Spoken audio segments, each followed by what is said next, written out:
La douleur dans son abdomen était atroce, comme si quelqu'un y tordait un couteau. Mais le regard indifférent de sa mère à travers l'appel vidéo lui faisait encore plus mal. D'aussi loin qu'elle se souvienne, Benita avait toujours été la dernière roue du carrosse dans sa propre famille. À 33 ans, elle n'était pas étrangère au fait d'être négligée. Sa jeune sœur Mildred, l'enfant chéri, ne pouvait rien faire de mal aux yeux de leurs parents. Pendant ce temps, elle ne pouvait même pas leur demander de garder leurs seuls petits-enfants pendant qu'elle subissait une opération d'urgence pour des complications liées à la mort de son mari 6 mois plus tôt. Les médecins avaient trouvé une hémorragie interne qui nécessitait une attention immédiate. Mais tout ce qui importait à ses parents, c'était leur billet de concert et la célébration de la veille de Noël avec Mildred. Lorsqu'elle leur a finalement demandé de l'aide après avoir épuisé toutes les autres options, la réponse de son père a été plus tranchante que n'importe quel outil chirurgical. « Tu deviens une vraie nuisance et un fardeau, Benita. Nous sommes à la retraite maintenant.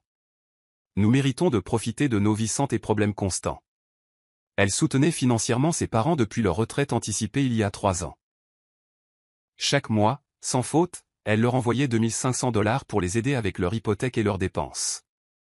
Même après la mort de James, elle a continué, par amour et par devoir, croyant que la famille devait se soutenir mutuellement. Comme elle avait été naïve.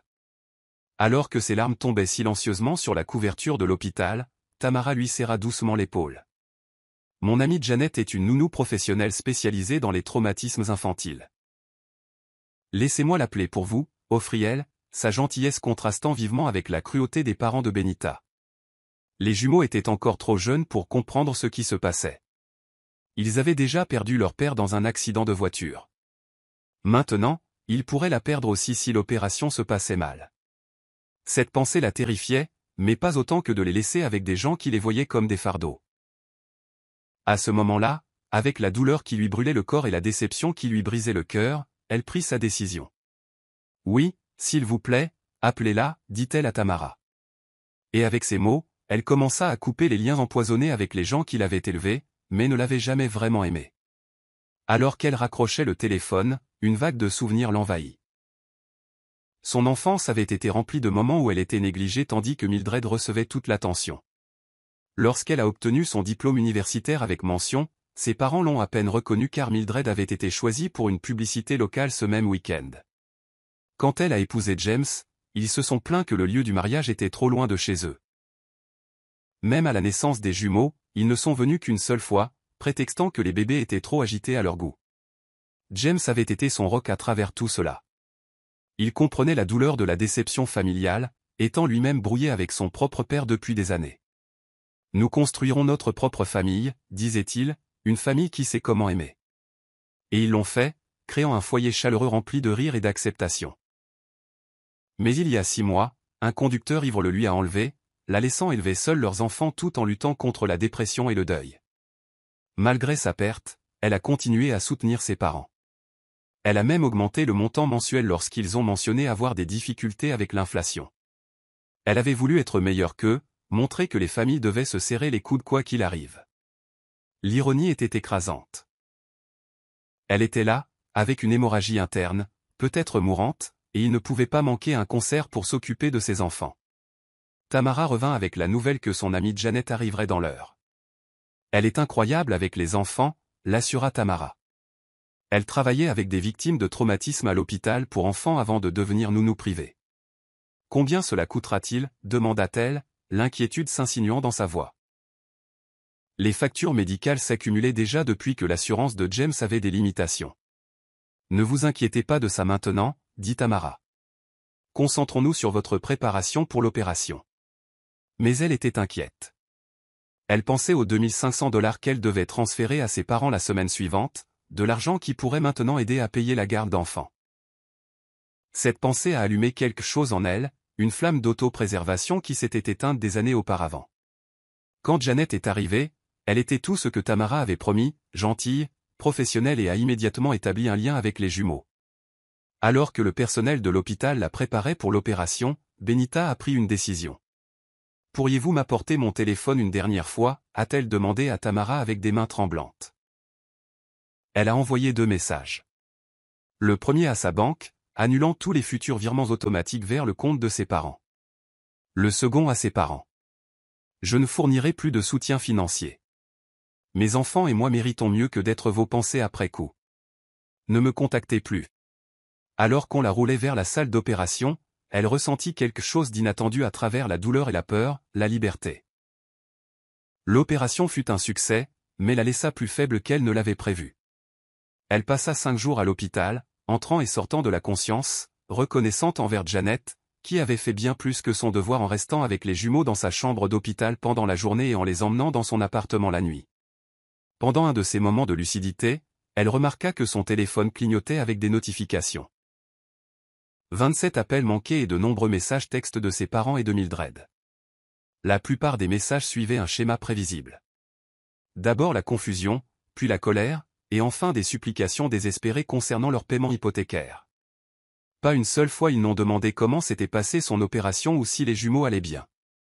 Le dernier message de son père était particulièrement révélateur. « Tu ne peux pas nous couper les vivres comme ça. Nous avons prévu une croisière le mois prochain, et les billets ne sont pas remboursables. » Les messages de sa sœur étaient différents.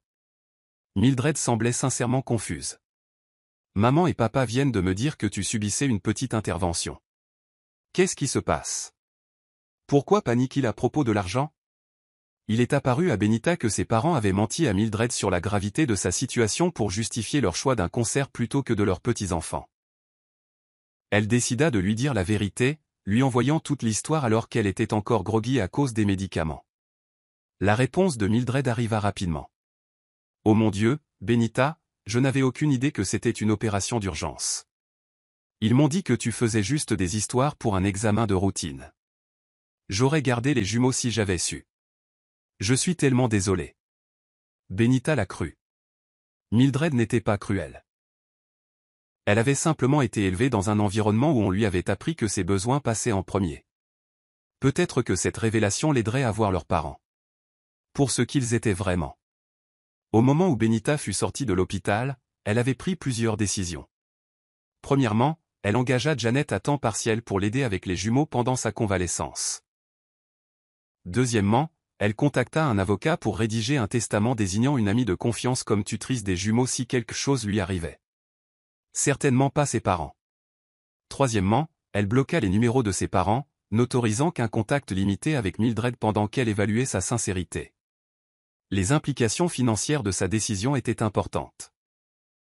Le paiement mensuel de $2500 qu'elle versait à ses parents représentait près d'un tiers de son revenu de graphiste. Sans ce fardeau, elle pouvait réellement se permettre une garde d'enfants appropriée, et peut-être même commencer à reconstituer le fonds d'urgence qui avait été épuisé après la mort de James.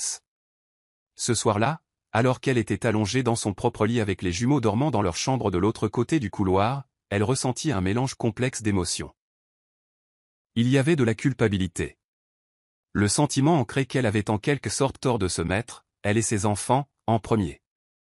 Il y avait de la peur, de devoir gérer sa convalescence tout en s'occupant de deux tout-petits. Mais il y avait aussi un sentiment inhabituel de respect de soi qui prenait racine. Son téléphone sonna avec un texto de Mildred. « Je viens d'avoir une grosse dispute avec maman et papa sur la façon dont ils t'ont traité. Je reste à l'hôtel ce soir. On peut se parler demain ? » Peut-être qu'elle n'était pas complètement seule après tout. 2 semaines après son opération, elle reprenait lentement des forces. La cicatrice lui faisait encore mal lorsqu'elle bougeait trop vite. Mais elle s'en sortait mieux chaque jour.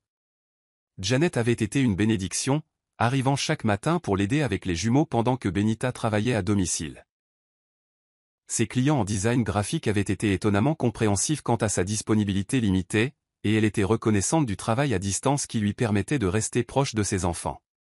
Mildred était venue lui rendre visite 2 fois, apportant des repas sains et passant du temps avec les jumeaux. Leur conversation était prudente au début, mais finalement, elle s'est ouverte sur ses propres expériences avec leurs parents.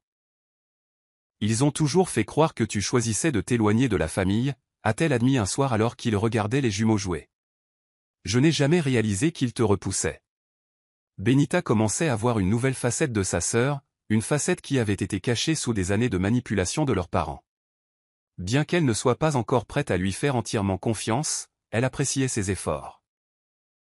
Puis est venu le coup à la porte qu'elle attendait à moitié. À travers le Judas, elle vit ses parents debout dans le couloir. Sa mère serrait nerveusement son sac à main de créateur tandis que son père se tenait les bras croisés, l'impatience familière gravée sur son visage. Elle hésita, le cœur battant, avant d'ouvrir la porte juste assez pour parler à travers l'entrebâillement. « Que voulez-vous » demanda-t-elle, sa voix plus stable qu'elle ne l'attendait. « Benita, ma chérie, nous étions si inquiets » commença sa mère, son ton mielleux la mettant immédiatement sur la défensive. « Tu ne répondais pas à nos appels, et nous devions nous assurer que toi et les jumeaux alliez bien. »« Nous allons bien » répondit-elle sèchement. « Maintenant, si c'est tout ?»« Ce n'est pas tout » interrompit son père, poussant légèrement contre la porte. « Nous devons discuter de cette situation financière ridicule. La banque a appelé au sujet de notre paiement hypothécaire, et nous avons dû puiser dans nos économies de croisière pour le couvrir. » L'audace était à couper le souffle. Pas de questions sur sa convalescence, aucune inquiétude pour leurs petits-enfants, juste des exigences concernant l'argent. « Je vous ai dit que je coupais les ponts financiers, dit-elle. Je le pensais. Mais ma chérie, plaida sa mère, sa voix montant en ton. Nous en sommes venus à dépendre de cet argent. Ton père et moi avons ajusté notre style de vie en fonction de ton engagement à nous aider. Mon engagement, répéta-t-elle avec incrédulité. J'ai envoyé de l'argent par culpabilité et obligation pendant que vous ne pouviez même pas garder vos petits-enfants pendant mon opération d'urgence. Le visage de son père s'assombrit. Ce n'est pas juste, Benita. Nous avions des projets. Des projets plus importants que la sécurité de mes enfants? Plus importants que ma vie? Répondit-elle, la colère montant. Savez-vous ce que le médecin a dit? Il y avait une chance que je ne survive pas à cette opération. Avez-vous même pris la peine de demander? Leur silence était une réponse suffisante. Nous avons fait une erreur, murmura dramatiquement sa mère. Vas-tu vraiment nous punir comme ça? Ce n'est pas une punition, maman. C'est une conséquence, dit-elle, sentant un étrange calme l'envahir. J'ai passé toute ma vie à chercher votre approbation et votre soutien, et au moment de mon plus grand besoin, vous avez choisi des billets d'Elton John plutôt que de m'aider. Nous sommes tes parents, intervint son père, son ton exigeant le respect. Et je suis aussi une mère, rétorqua-t-elle. Je ne traiterai jamais de Justine et Justina comme vous m'avez traité. Jamais. Juste à ce moment-là, Justina entra en titubant, serrant sa girafe en peluche. Sa mère changea instantanément de tactique. Voilà mon précieux petit bébé, roucoula-t-elle en se penchant. Mamie a apporté des cadeaux. Justina, peu familière avec ses parents étrangers, recula et regarda sa mère avec incertitude dans les yeux. Je pense que vous devriez partir, dit doucement Benita. Quand je serai prête à parler, si jamais je le suis, je vous contacterai. Mais l'argent, commença son père, n'est plus votre problème. Elle a terminé en fermant doucement la porte. Le lendemain matin, ses parents sont revenus avec des renforts. Sa tante Vicky, la sœur de sa mère, qui s'était toujours positionnée comme la pacificatrice de la famille. Benita, ma chérie, soyons raisonnables. Tante Vicky a plaidé de l'extérieur de la porte, qui est restée fermée. Tes parents ont du mal sans ton aide. Ils ont géré leurs finances pendant des décennies avant que je commence à les aider. A-t-elle répondu à travers la porte. Ils ont choisi une retraite anticipée en sachant que leurs économies n'étaient pas suffisantes. La voix de sa mère a retenti. Nous avons pris ces décisions parce que tu as promis de nous aider. Nous avons dû annuler notre croisière, et maintenant nous risquons de perdre la maison. Leur tentative de manipulation était si transparente maintenant qu'elle s'était éloignée du brouillard de culpabilité dont ils l'avaient entourée pendant des années. Quand avait-elle jamais promis un soutien à vie? Elle avait offert de l'aide temporairement après leur retraite. Mais d'une manière ou d'une autre, cela s'était transformé en un arrangement permanent attendu. Maman, papa, je me remets d'une opération majeure et je m'occupe de deux tout petits. Cette conversation est terminée, dit-elle fermement avant de s'éloigner de la porte, ignorant leurs coups et leurs supplications continues. Plus tard dans la journée, elle reçut un courriel de groupe de son père, adressé à toute la famille élargie, détaillant comment elle les avait abandonnés dans leur moment de besoin après qu'ils eurent tout sacrifié pour elle. Le courriel omettait commodément leur refus d'aider avec les jumeaux pendant son opération d'urgence, la peignant plutôt comme une fille ingrate qui les avait soudainement coupés sans raison. Ce qu'ils n'avaient pas prévu, c'était la réaction négative. Son cousin Michael, qui vivait près de ses parents, a répondu au groupe « Oncle Robert, n'as-tu pas acheté un nouveau bateau le mois dernier? Et tante Diana, n'était-ce pas un nouveau bracelet de tennis en diamant que tu exhibais à Thanksgiving? D'autres membres de la famille sont intervenus, beaucoup lui envoyant des messages privés pour lui demander toute l'histoire. Même tante Vicky l'a appelé directement après avoir appris la vérité. Je n'avais aucune idée de ton opération, a-t-elle admis. Ils m'ont dit que tu faisais juste des histoires pour une procédure de routine, et que tu l'utilisais pour les punir financièrement. Pendant ce temps, Mildred avait entièrement pris son parti après avoir été témoin du comportement de leurs parents. Elle a aidé à rédiger une seule réponse factuelle au fil de discussion de la famille, déclarant simplement « J'ai récemment subi une intervention chirurgicale d'urgence avec un risque important de complications. Mes parents ont refusé de garder mes enfants pendant cette période, car ils avaient des billets de concert. Je me concentre maintenant sur ma convalescence et sur les soins à mes jumeaux sans stress supplémentaire. » Le soutien qui a suivi a été écrasant. La femme de Michael a déposé des repas faits maison. Une cousine au 2e degré qu'elle connaissait à peine a offert ses services de babysitter à temps partiel, gratuitement. Mildred a commencé à passer les week-ends dans son appartement, apprenant à connaître sa nièce et son neveu tout en l'aidant à récupérer. Plus surprenant encore, Tamara de l'hôpital l'a mise en contact avec un groupe de soutien pour jeunes parents veufs. Leur première réunion s'est tenue via Zoom, afin qu'elle puisse participer depuis chez elle. Et pour la première fois depuis la mort de James, elle se sentit vraiment comprise par des gens qui avaient suivi son chemin. La situation financière des parents de Benita s'est rapidement détériorée. Ils vivaient au-dessus de leurs moyens, comptant sur ses contributions mensuelles pour maintenir leur style de vie fait de voyages et d'achats de luxe. Mildred a découvert qu'ils avaient contracté une deuxième hypothèque sur leur maison il y a un an pour acheter leur bateau, en supposant qu'elle continuerait à subventionner leur hypothèque principale indéfiniment. Ils ont menti à tout le monde, a dit Mildred, choquée après les avoir aidés à examiner leurs finances à leur demande. Ils ne sont pas sans le sou. Ils sont juste trop dépensiers. Ils s'en sortiraient s'ils vendaient le bateau et la multipropriété de vacances. Leurs messages vocaux et textes de plus en plus désespérés ont continué, mais chaque jour qui passait, leur emprise sur elle s'affaiblissait. Elles construisaient quelque chose de nouveau sur les cendres de leur trahison. Un véritable réseau de soutien basé sur des soins mutuels plutôt que sur l'obligation. Un mois après son opération, un rebondissement inattendu s'est produit. Ses parents ont reçu un avis de saisie. Mildred l'a appelé pour l'en informer, sa voix un mélange d'inquiétude et d'exaspération. Ils sont en mode panique totale, a-t-elle expliqué. La banque leur donne 60 jours pour rattraper leur paiement ou ils perdront la maison. Et leur fonds de retraite? A demandé Benita, faisant rebondir Justina sur son genou pendant que Justine faisait la sieste, presque épuisée. Ils ont dépensé une partie sur ce bateau, puis ont investi le reste dans un plan que le copain de golf de papa a recommandé. Ils ont presque tout perdu. Mildred a soupiré. Je ne dis pas que tu devrais les aider, Benita. Je pensais juste que tu devrais le savoir. Plus tard dans la soirée, Benita a reçu des textos désespérés de ses deux parents, abandonnant maintenant toute prétention d'inquiétude pour son bien-être et mendiant ouvertement de l'argent. Le message de sa mère était particulièrement révélateur. Après une semaine ou deux, leur supposition que ses limites n'étaient pas réelles l'a mise en colère. Toutes ces années à mettre leurs besoins avant les siens, à accepter leur mauvais traitement. Il ne l'avait jamais respecté du tout.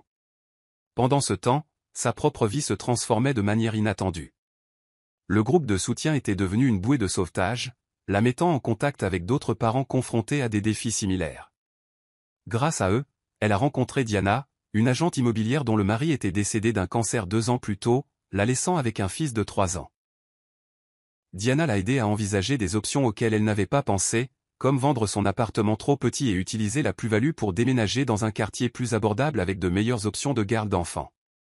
Elle avait également lancé une petite entreprise parallèle de conception de sites web commémoratifs, inspirée par celui qu'elle avait créé pour James. Plusieurs membres de son groupe de soutien avaient commandé des sites, et le bouche à oreille se répandait. Pour la première fois depuis qu'elle était devenue veuve, elle ressentait un sentiment de but au-delà de la simple survie. Le contraste entre sa croissance et l'effondrement de ses parents est devenu encore plus apparent lorsqu'ils se sont présentés à nouveau à l'improviste à son appartement, cette fois avec un tableau détaillé de leurs dettes. Nous avons besoin de 144 000 $ pour rattraper l'hypothèque et éviter la saisie, a expliqué son père. Son ton habituellement autoritaire était maintenant teinté de désespoir. Benita les a invités à entrer, non par obligation, mais parce qu'elle était curieuse d'entendre leur point de vue maintenant qu'ils faisaient vraiment face aux conséquences. « Et vendre le bateau ?» a-t-elle demandé, leur faisant signe de s'asseoir à sa petite table à manger. « Nous perdrions de l'argent » a protesté son père. « Et la multipropriété ? Nous avons essayé, mais le marché est terrible. » A ajouté rapidement sa mère. De plus, ce sont nos luxes de retraite. Benita a presque ri de l'absurdité. Des luxes que vous ne pouvez pas vous permettre. Nous pourrions nous les permettre avec ton aide, a rétorqué son père, son ton se durcissant. C'est le moins que tu puisses faire après tout ce que nous avons fait pour toi. Benita les regarda un long moment avant de parler. Qu'avez-vous fait exactement pour moi ? Demanda-t-elle doucement, la question flottant dans l'air comme un défi. Les jumeaux choisirent ce moment pour entrer en titubant dans la pièce, Justine serrant son camion préféré et Justina babillant joyeusement. Les expressions de ses parents s'adoucirent instantanément. Voilà de précieux bébés, roucoula sa mère, tendant la main vers Justina, qui se cacha rapidement derrière les jambes de Benita. Ils ne vous connaissent pas, déclara simplement Benita. Vous les avez vus, quoi, 3 fois dans leur vie ? Vous avez choisi de ne pas vous impliquer. Ce n'est pas juste, protesta son père. Nous sommes des gens occupés. Trop occupés pour vos seuls petits-enfants ? Trop occupés pour aider votre fille à traverser une opération d'urgence ? Mais pas trop occupés pour demander de l'argent, observa-t-elle. Je pense que cela dit tout sur vos priorités. Le visage de sa mère se décomposa. Que ce soit par émotion sincère ou par manipulation calculée, Benita ne pouvait plus le dire. Sans ton aide, nous perdrons tout, murmura-t-elle. J'ai perdu mon mari, répondit Benita, la voix ferme. Mes enfants ont perdu leur père. Nous avons survécu. Vous survivrez aussi. 3 mois après son opération, ses parents ont fait face à l'inévitable. Ils ont été contraints de vendre leur maison pour éviter la saisie. Mildred la tenait au courant de leur situation, bien que Benita ait maintenu ses distances. Ils avaient réussi à trouver un modeste appartement en copropriété, réduisant considérablement la taille de leur propriété de 370 mètres carrés au bord du lac. Son père avait vendu à contre-cœur son bateau à perte, et ils avaient finalement liquidé la multipropriété pour une fraction de ce qu'ils avaient payé. Ils te reprochent en fait leurs problèmes financiers devant tout le monde. L'informa Mildred lors d'une de ses visites hebdomadaires. C'est bizarre à voir. Il raconte à qui veut bien l'entendre que tu les as abandonnés après avoir promis un soutien à vie. Laisse-les parler, répondit Benita, se sentant étonnamment peu dérangée. La vérité parle d'elle-même. Et c'est ce qu'elle fit. Sa famille élargie s'était largement ralliée à elle après avoir appris toute l'histoire. Même la sœur de son père, qui avait toujours pris son parti dans les conflits familiaux, a appelé pour exprimer son soutien après avoir appris leur refus d'aider pendant son opération. Pendant ce temps, sa propre situation s'était considérablement améliorée. Diana du groupe de soutien l'avait aidé à trouver et à acheter une petite maison de 3 chambres dans un quartier familial. Les mensualités de l'hypothèque étaient en fait inférieures au loyer de son appartement, et les jumeaux avaient une cour pour jouer pour la première fois de leur vie. Son entreprise parallèle de conception de sites web commémoratifs s'était suffisamment développée pour qu'elle puisse réduire ses clients en design graphique et se concentrer sur un travail qui avait du sens. Janet l'aidait toujours avec la garde des enfants 3 jours par semaine, mais elle avait ajusté son emploi du temps pour maximiser le temps passé avec Justine et Justina. Plus important encore, elle avait trouvé une communauté. Les voisins lui ont apporté des plats cuisinés lorsqu'elle a emménagé. Le groupe de soutien a organisé des après-midi de jeu.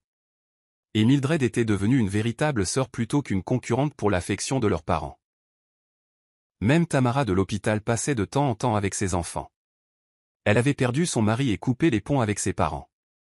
Pourtant, d'une manière ou d'une autre, elle se sentait moins seule que jamais. À l'intérieur se trouvait quelque chose qu'elle n'avait jamais vu auparavant. Des excuses sincères. J'ai eu le temps de réfléchir à mon comportement, écrivait sa mère. Te voir construire une vie sans notre aide m'a forcé à affronter certaines vérités douloureuses sur moi-même en tant que mère. J'étais jalouse de ton indépendance, de ta résilience. Je t'en voulais de ne pas sembler avoir besoin de moi comme j'avais besoin de ma propre mère. Mais maintenant, je vois que tu avais besoin de moi. Juste pas de la manière dont je voulais être nécessaire. Quand tu nous as demandé de nous occuper des jumeaux pendant ton opération, tu nous tendais la main, et nous t'avons complètement laissé tomber. Je suis profondément désolé. La lettre continuait, expliquant comment ils avaient complètement restructuré leurs finances. Son père avait pris un emploi à temps partiel dans une quincaillerie locale. Ils avaient vendu la plupart de leurs articles de luxe et vivaient modestement pour la première fois depuis des décennies. Sa mère ne demandait ni argent, ni même pardon. Juste la reconnaissance de ses excuses. Il parle de t'écrire depuis des semaines.